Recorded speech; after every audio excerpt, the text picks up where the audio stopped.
Ladies and gentlemen, it's my real pleasure to speak with Will Loevner. He's just got back from Italy. He had a cracking event over there, an amazing campaign in finale. He came away with a bronze medal. He had a step on the DS in the 2022 Solo WEMBO World Championships for 24-hour mountain biking. We've got Will here for a quick debrief. Thanks so much for joining us, Will. You're back in America. How are you feeling right now?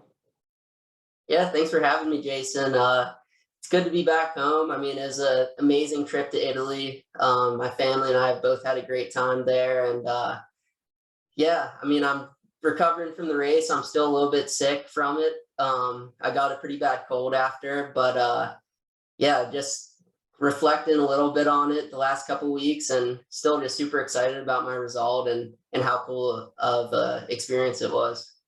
Yeah, I mean, it's pretty huge. That was your first international trip. Went over there, and I think for the most part, a lot of things landed reasonably well for you. Now, with all that taken into account, you touched on, the fact you're feeling a little bit unwell. Has your body taken some time to recover from all of that? Taking into account you would have lost sleep flying over, lost sleep for the race, which was enormous, and lost sleep coming back. You're around all these other weird germs that aren't American, and you're back now. So is your body recovering in the way that you would expect it to, give or take the cold?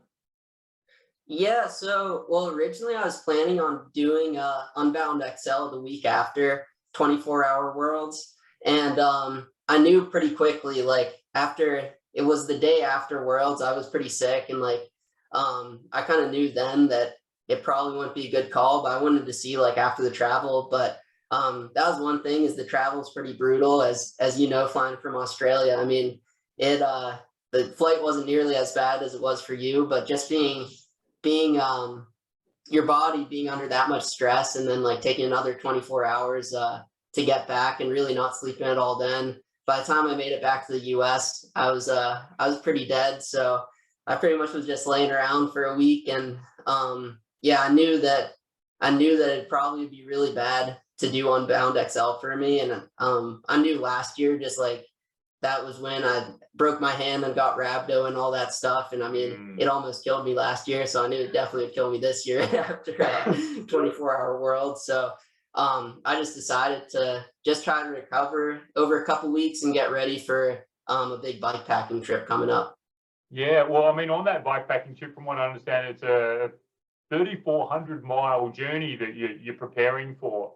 Them's big numbers in anyone's language. Can you tell us a little bit about that and your body? You think that that's ready for it? You think you're prepared for all that sort of stuff? Yeah, so I'm going to be doing the Great Divide mountain bike route with my friend, and we're actually going to extend it a little bit. We're going to do the full route, which starts all the way up in Jasper, Alberta. So this coming Friday, I'll be flying to Calgary and then riding first, I think it's about 250 miles north to Jasper, and then we'll be starting, that's where the route actually starts, and then we'll be heading south. I think there's probably going to be like another 400 miles in Canada after Jasper, and then it goes through Montana, Wyoming, Colorado, and New Mexico. And the route, so it follows the Rocky Mountains the whole way and is mostly dirt roads. I want to say it's like 90% off pavement, and I won't be racing it. Me and my friend are just going to do it for fun, and I really just hope to learn a lot in it. And it's like, maybe in the future I'll go and try to set a fast time on it. But right now, I mean, there's so much to learn with bikepacking and just taking care of yourself over such a long time.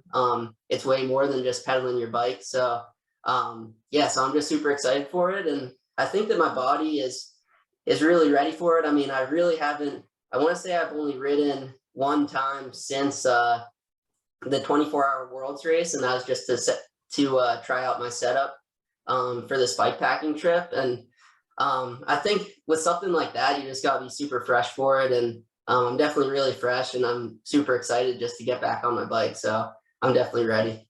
Yeah, cool. I could sort of see the enthusiasm coming through now. Maybe because Jasper is Corey's hometown, you might be able to get him to lead you out in city limits or something. Send you on your way. Yeah, that'd be super cool. Yeah. So back onto the race, right? Like as expected, you could run. You were comfortably in second place and looked like you weren't even breathing in second place at the end of that big Le Mans run. You had second place locked down up until around 7 or 8 p.m. when Corey suddenly ended up in second, which is interesting. And when you have a look at the telemetry, you can see where he kicked. You know, he gave it a real red hot go at around about the 10 or 11 hour mark into the race. With all those sort of things in place, sitting in second, sitting in third, did your race go to your plan? Did the strategy come together?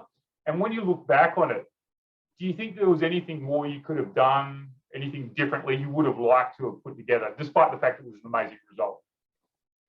Yeah, that's a good question. I think that going into the race, I really didn't know what to expect. I mean, I'd never raced any of those guys before, obviously, and it was my third 24-hour race, and each one has been just super different experiences. So I kind of just knew like what I wanted to do, like what I knew that I wanted to stick to my fueling strategy, which is something that I changed versus past races, and I just wanted to ride hard and like compete. But I also knew that in those races, I mean, I probably rode by myself for 20 hours of the 24 hours. So it's like, it really is, you barely even see your competitors. Like, it's just like a battle in your own head on like your own thoughts. So yeah, going into the race, I mean, I didn't know if I was going to be in first place or sixth place or what really. And so I just wanted to ride hard. And yeah, like you said, the race went out, and I just didn't want to burn all my matches on the run and just wanted to get a good position going into the single track there. And then Jason English was up with me, and I knew that he knew what he was doing with how many races he's won at this format. So I just hopped on his wheel for like the first, I want to say like couple hours, or I don't really remember, but eventually him and Corey kind of took off, and I wasn't really sure who was up the road. I didn't realize that Marcello was up there until much later. I think that Corey said that somebody is up the road, but yeah, it took a long time to even realize.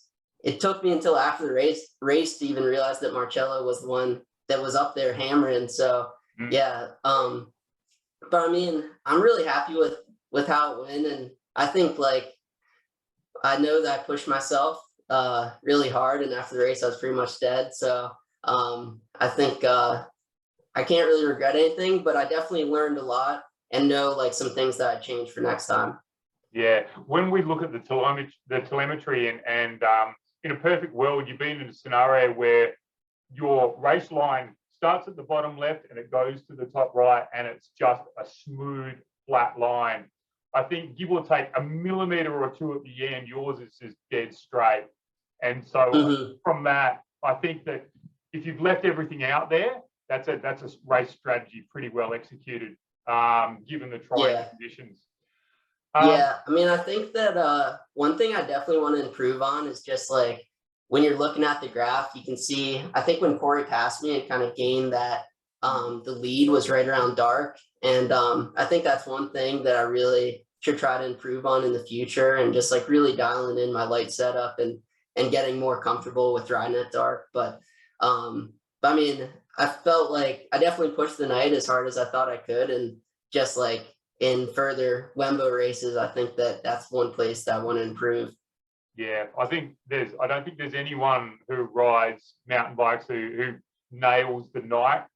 And it's interesting, in previous races, there would be a scenario where Jason English people used to think he would attack at night, and he never did. He just didn't slow down. And it's interesting to note that even you, Corey, Marcello, no one slowed down at night. You know, so I mean, if you're looking at it going, hey, I can improve, it's going to be terrifying how fast you're going to go at night if you do improve. Now, in terms of the conditions, it was hot, right? It was really hot. I think the minimum temperature got down to something like, it was only about 15 or 16 degrees it got down to, which at race pace is still kind of warm. That was 4 in the morning, but through the middle of the day, there was sections that were 38 degrees or thereabouts, particularly on those long white fire roads. When you were chewing the stem, you know, going up those climbs, how were you feeling in the heat? Were there moments where it was all getting a bit much, or did you seem to cope with it okay? Yeah, I mean, the heat was pretty intense. I kind of, for some reason, I wasn't expecting it to be that hot. And yeah, man, it did get super hot. It was like, there's a couple points on those, like you said, on those fire roads, and also on those kind of exposed single track sections when you're out and can overlook the ocean, and you could just feel it, the sun on your back. And it was definitely pretty intense, but I felt like I coped with it pretty well. I think one thing I learned was just like going into this race, I took a whole bunch of, I was eating like 2 electrolyte pills every lap. So I think that helped me out a lot. And I felt like I coped with it well. And like I was getting water poured on me and doing all that stuff. And then I knew also that second day, like the second morning, I knew it was going to heat up a lot. And that last lap, the second day was like, that was probably the hottest of the laps, but at least feel wise for me. But yeah, I mean, I think I dealt with it well. And one thing was like, obviously everybody was dealing with the same heat. So, you know, everybody was going through it. And the night was super nice. I mean, when I did the 24 Hours of America race out in Oregon, it was like 100 degrees during the day. And then it got down to the 30s at night.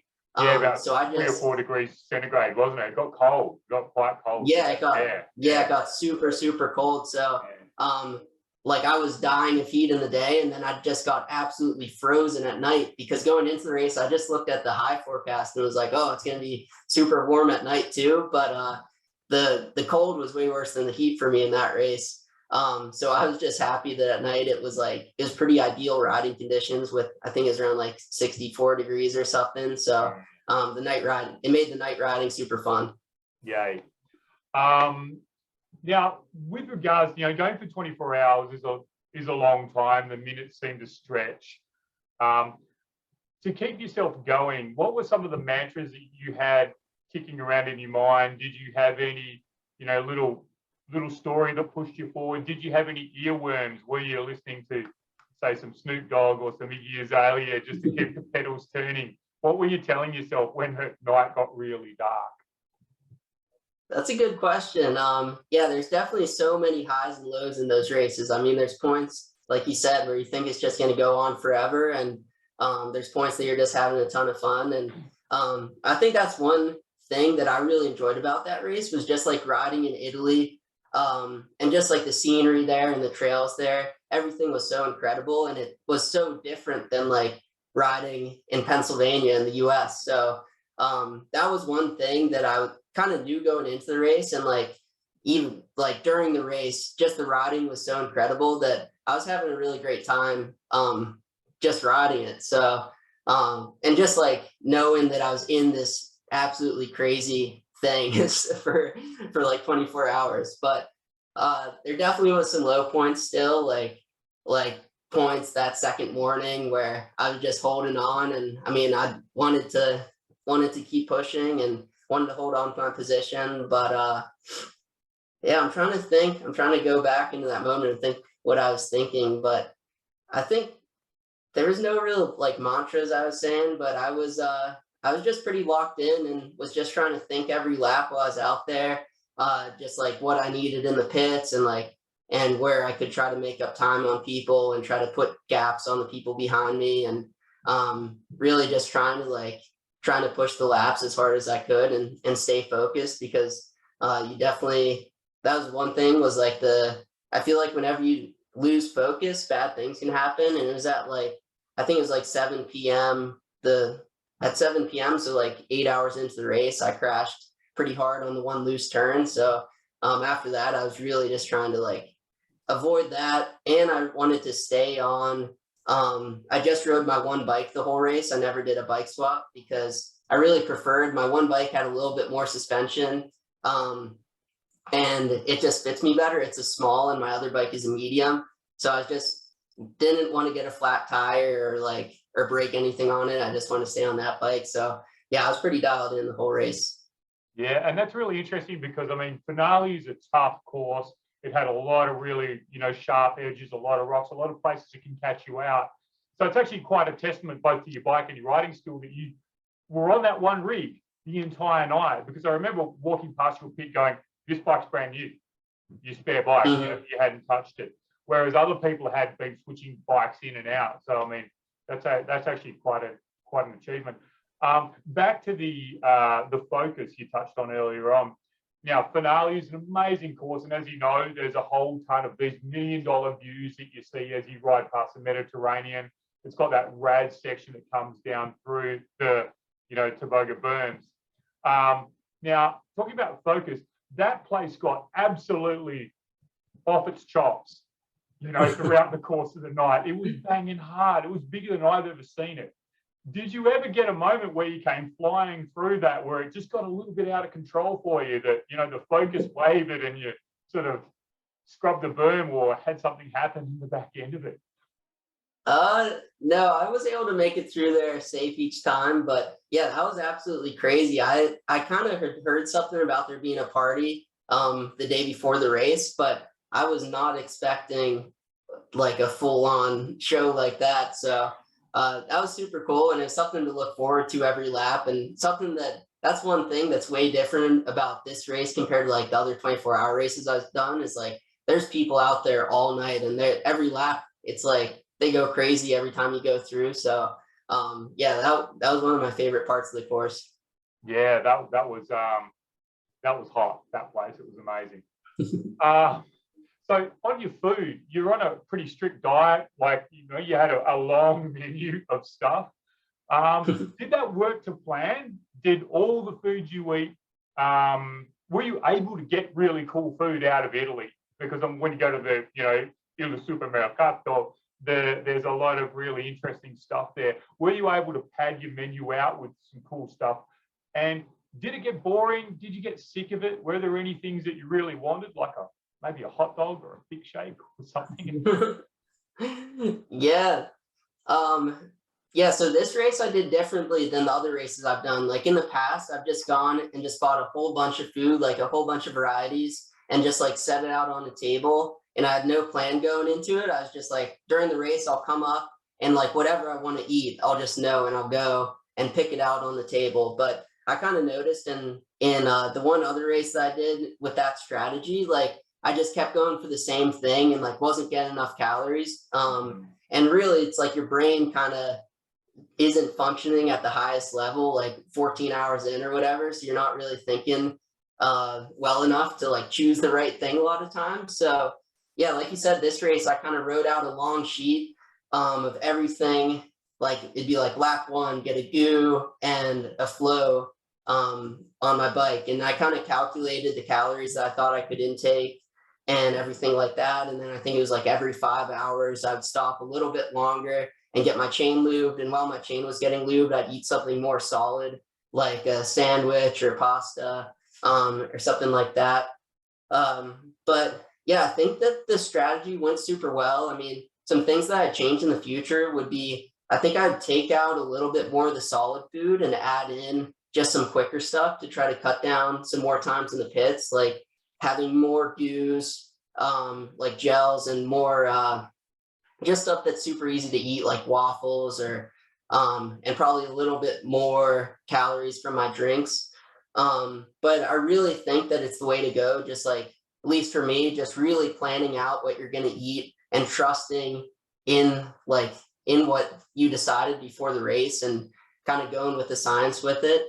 Because I think it just like I said, it's like you're not really thinking in the middle of the night. So it's nice just be able to trust that and know that you're going to keep feeling strong as long as you keep eating. Because I mean, I think I said it last time, but it's like those races really are just an eating contest. So it's like, as long as you keep eating and keep drinking, it's like you're going to be able to keep riding. But as soon as you stop eating and drinking, I mean, it's all over for you.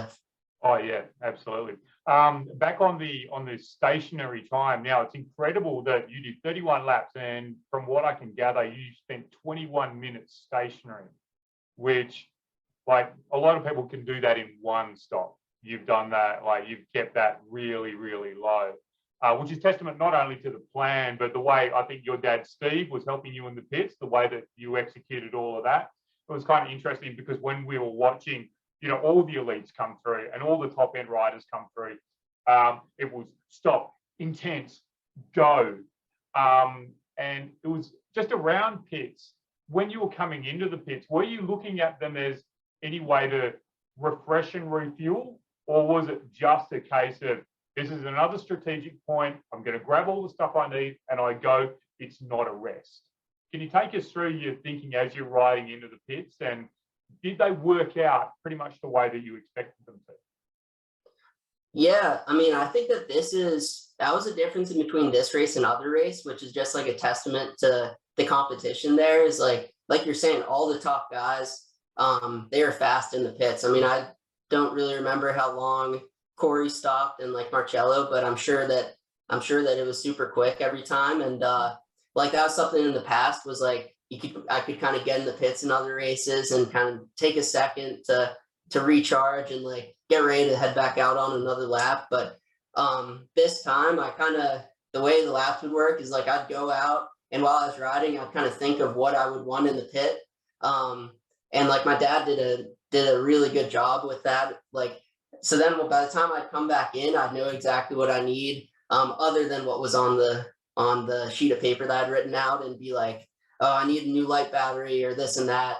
And then I'm sure it's pretty intense for him, because then he'd go running off to try to get what he needed and get to me as fast as possible. But yeah, I was just trying to get out of there. And it was kind of like my pit was right next to the stage. So they're always like blasting music, and it always just seemed like total chaos when I'd come in with like the music blasting and all this stuff. So I was always actually happy to get back out on course, because it got quiet once he got in the woods, and I could just focus on riding and all that. So, but yeah, the pits were probably one of the most intense parts of the race, just trying to be quick. And I had some issues, like early on in the night, I had an issue with my light.